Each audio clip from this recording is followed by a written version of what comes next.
First Class Reckoning, the day the cabin flipped.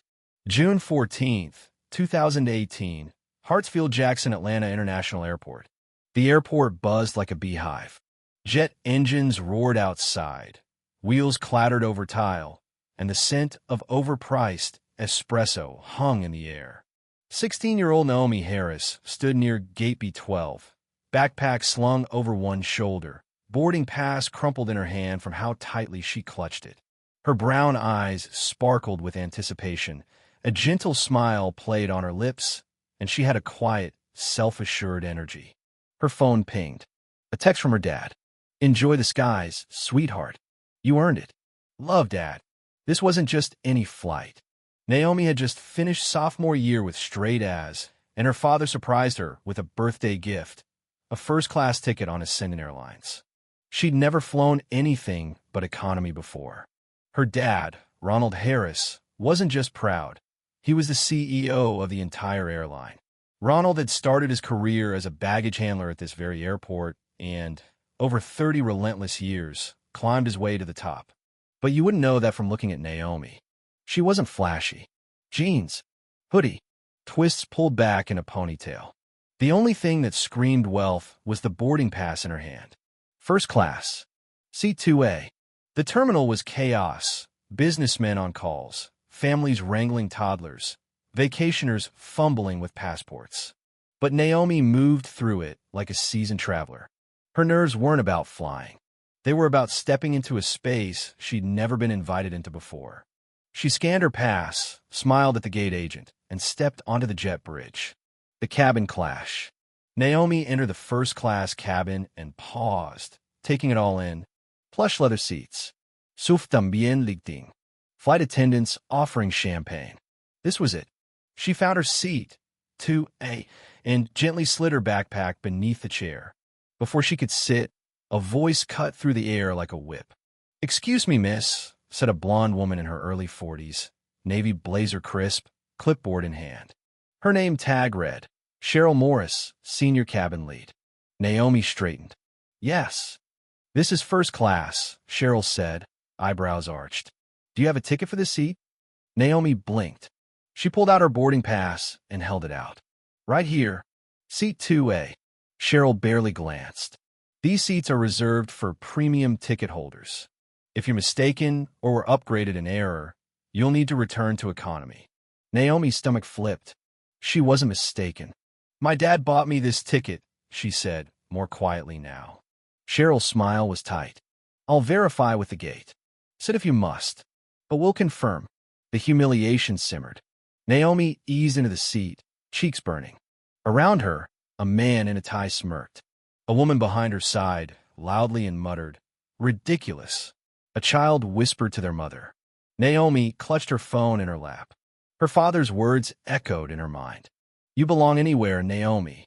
But the way people looked at her said otherwise. Arrival of a storm. 5 minutes passed. Naomi kept her chin up.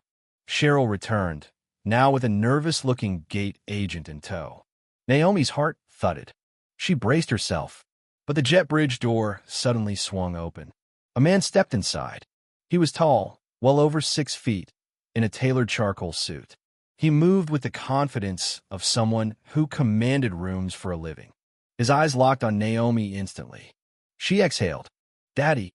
The man was Ronald Harris, CEO of Ascendant Airlines. Cheryl's face drained of color. "Sir, we're resolving a seating confusion." Ronald raised a hand, calm but firm. "With my daughter?" The cabin quieted. A businessman put down his tablet. A woman's jaw dropped. The air thickened. Ronald walked to Naomi's seat, placed a hand on her shoulder, and looked Cheryl in the eye. "She showed her ticket, didn't she?" The gate agent nodded mutely.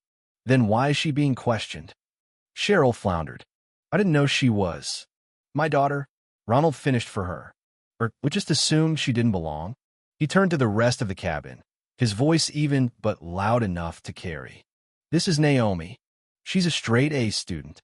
She's respectful, kind, and she's flying first class because she earned it. She belongs here. If that bothers anyone, I suggest you find another flight." Silence. Cheryl stammered, "I didn't mean." "But you did," Ronald cut her off. You saw a young black girl and thought she couldn't possibly belong in this space. That ends now. He nodded to a manager standing near the galley.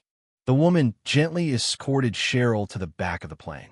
Ronald turned back to Naomi, knelt beside her. You okay, sweetheart? Tears shimmered in her eyes, but she nodded. Why does this still happen, Dad? He sighed. Because people still judge skin before worth. But you held your ground.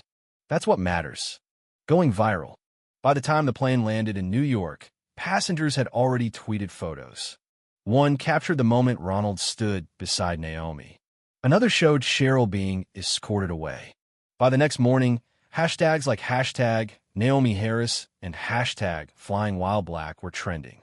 Ascendant Airlines released a statement. We are conducting a full review of the incident aboard Flight 382.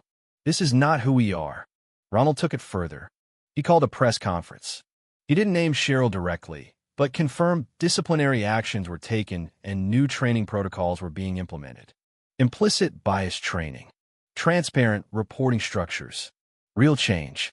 The news made national headlines. CEO's daughter confronts airline bias, sparks reform. Naomi didn't speak to the media. She didn't need to. Her actions spoke volumes. Quiet strength in the face of humiliation. Dignity instead of rage. By July, Cheryl Morris was no longer with the airline. A new chapter. When Naomi returned to school in August, things had changed. Teachers whispered. Students stared. Some high-fived her. One girl in study hall handed her a handwritten note. You made me believe I could be more. At home, Ronald framed her boarding pass and placed it in his office. Above it, he hung a brass plate engraved with 5 words.